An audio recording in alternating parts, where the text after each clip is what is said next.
السلام علیکم حاضرین، شروع اللہ کے پاک اور بابرکت نام سے جو نہایت رحم کرنے والا ہے۔ دوستو، آپ لوگ موجود ہیں ہمارے یوٹیوب چینل محفل وائز پر۔ روزانہ حدیث، اولیاء اللہ کی باتیں اور اولیاء اللہ کی کراماتیں سننے کے لیے اس چینل کو سبسکرائب کریں اور زیادہ سے زیادہ شیئر کریں۔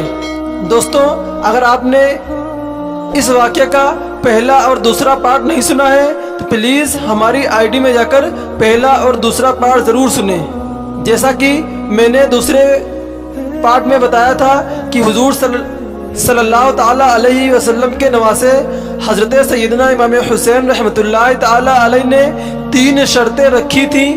وہ 3 شرطیں کیا ہیں دوستو؟ آئیے جانتے ہیں اس ویڈیو میں۔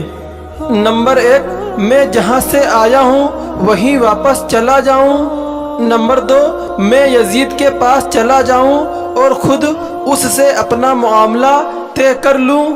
نمبر 3، مجھے مسلمانوں کی کسی سرحد پر پہنچا دو، وہ لوگ جس حال میں ہوں گے میں بھی اسی حال میں رہ لوں گا۔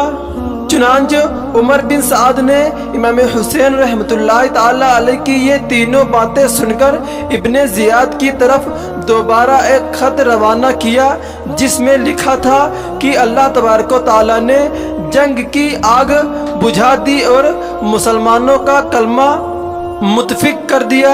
مجھ سے امام حسین رحمۃ اللہ تعالیٰ علیہ نے ان 3 باتوں کا اختیار مانگا ہے جس سے آپ کا مقصد پورا ہو جاتا ہے اور امت کی اسی میں صلح و فلاح ہے۔ اور ادھر ابن زیاد نے جب یہ خط پڑھا تو وہ کافی متاثر ہوا، لیکن شمر بن ذی الجوشن جو ابن زیاد کے پاس ہی ایک طرف بیٹھا ہوا تھا کہنے لگا کہ کیا آپ نواسۂ رسول امام حسین رحمۃ اللہ تعالیٰ علیہ کو مہلت دینا چاہتے ہیں تاکہ وہ قوت حاصل کر کے دوبارہ تمہارے مقابلے کے لیے نکل کھڑے ہوں؟ چنانچہ ابن زیاد نے شمر کی رائے کو قبول کرتے ہوئے عمر بن سعد کی طرف اسی مضمون کا ایک خط لکھا اور اسے شمر کے ہاتھ روانہ کر دیا اور اسے ہدایت دی کہ اگر عمر بن سعد میرے اس حکم کی فوراً تعمیل نہ کرے تو اسے قتل کر دینا اور اس کی جگہ لشکر کا امیر تو خود بن جانا۔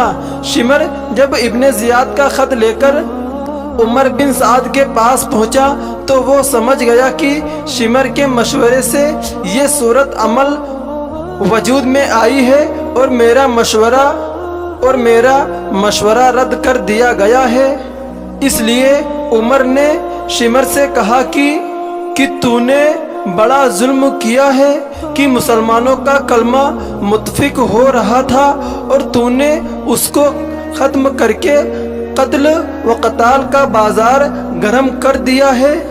چنانچہ بالآخر امام حسین رحمۃ اللہ تعالیٰ علیہ کو یہ پیغام پہنچایا گیا کہ تو آپ رحمۃ اللہ تعالیٰ علیہ نے اس کے قبول کرنے سے صاف انکار کر دیا۔ اتنے میں شمر کا لشکر سامنے آ گیا۔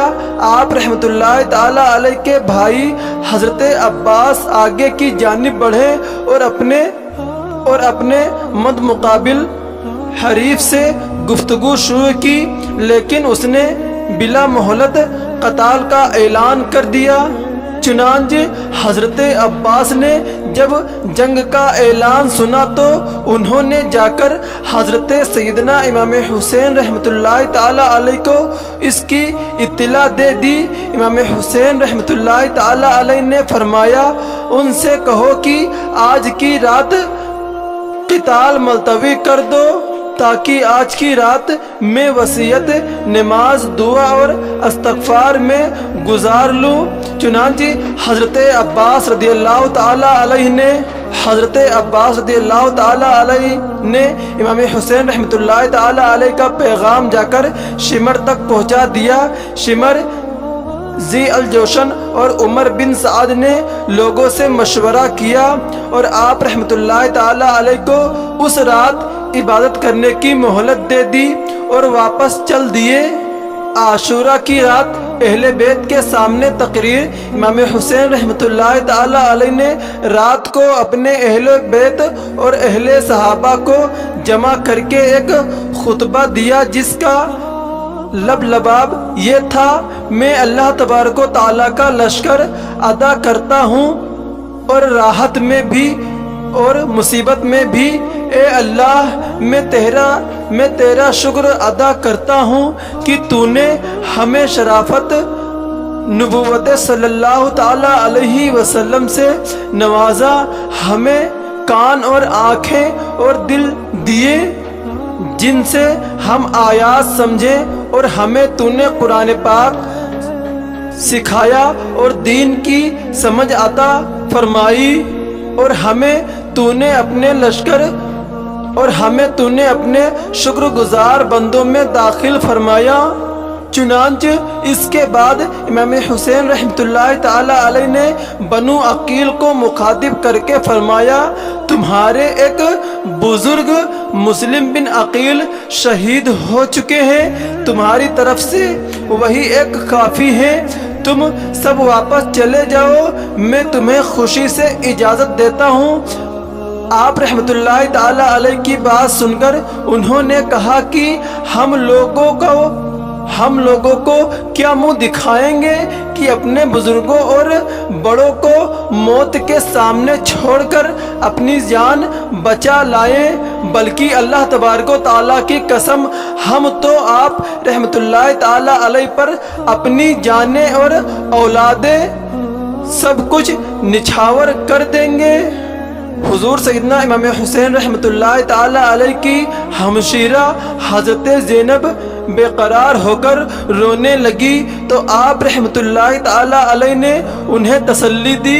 ہمشیرہ کو یہ وصیت فرما کر امام حسین رحمۃ اللہ تعالی علیہ باہر آ گئے اور اپنے اصحاب کو جمع کر کے تمام شب تہجد اور دعا و استغفار میں مشغول رہے۔ یہ عاشورہ کی رات تھی اور صبح عاشورہ 10 محرم کا دن تھا۔ چنانچہ یوم عاشورہ کی صبح 10ویں محرم جمعہ یا ہفتہ کے دن فجر کی نماز سے فارغ ہوتے ہی چنانچہ عمر بن سعد لشکر لے کر حضور سیدنا امام حسین رحمۃ اللہ تعالی علیہ کے سامنے آ گیا۔ اس وقت حضرت سیدنا امام حسین رحمۃ اللہ تعالی علیہ کے ساتھ کل 72 اصحاب تھے، جن میں سے 32 گھڑ سوار اور 40 پیادہ تھے۔ چنانچہ حضور سیدنا امام حسین رحمۃ اللہ تعالی علیہ نے بھی اس کے مقابلے کے لیے اپنے اصحاب کی صف بندی فرما لی۔ عمر بن سعد نے اپنے لشکر کو 4 حصوں میں تقسیم کر کے ہر حصے کا ایک امیر بنا لیا تھا۔ ان میں سے ایک حصے کا امیر حور بن یزید تھا، جو سب سے پہلے 1000 کا لشکر لے کر حضور سیدنا امام حسین رحمۃ اللہ تعالی علیہ کے مقابلے کے لیے بھیجا گیا تھا، اور ادھر حضور سیدنا امام حسین رحمۃ اللہ تعالی علیہ کے ساتھ ساتھ چل رہا تھا۔ اس کے دل میں اہل بیت اظہار کی محبت کا جذبہ بیدار ہو چکا تھا، اور وہ اس وقت اپنی سابقہ کارروائی پر نادم ہو کر حضور سیدنا امام حسین رحمۃ اللہ تعالی علیہ کے قریب ہوتے ہوتے یک بارگی گھوڑا دوڑا کر آپ رحمۃ اللہ تعالی علیہ کے لشکر میں آ ملا اور عرض کیا کہ میری ابتدائی غفلت اور آپ رحمۃ اللہ تعالی علیہ کو واپسی کے لیے راستہ نہ دینے کا نتیجہ اس صورت میں ظاہر ہوا جو ہم دیکھ رہے ہیں۔ واللہ مجھے یہ اندازہ نہ تھا کہ یہ لوگ آپ رحمۃ اللہ تعالی علیہ کے خلاف اس حد تک پہنچ جائیں گے اور آپ رحمۃ اللہ تعالی علیہ کی کوئی بات نہ مانیں گے، اور اگر میں یہ جانتا تو ہرگز آپ رحمت اللہ تعالی علیہ کا راستہ نہ روکتا۔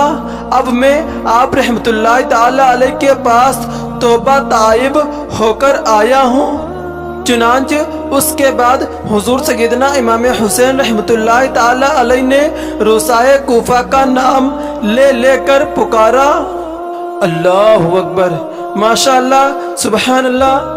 دوستوں، اس کے آگے کا واقعہ ہم آپ کو اس کے اگلے پارٹ میں بتائیں گے، یعنی کربلا کا واقعہ پارٹ 4 میں بتائیں گے ہم آپ کو اس کے اگلے کا واقعہ۔ کربلا کا واقعہ سننے کے لیے اس چینل کو سبسکرائب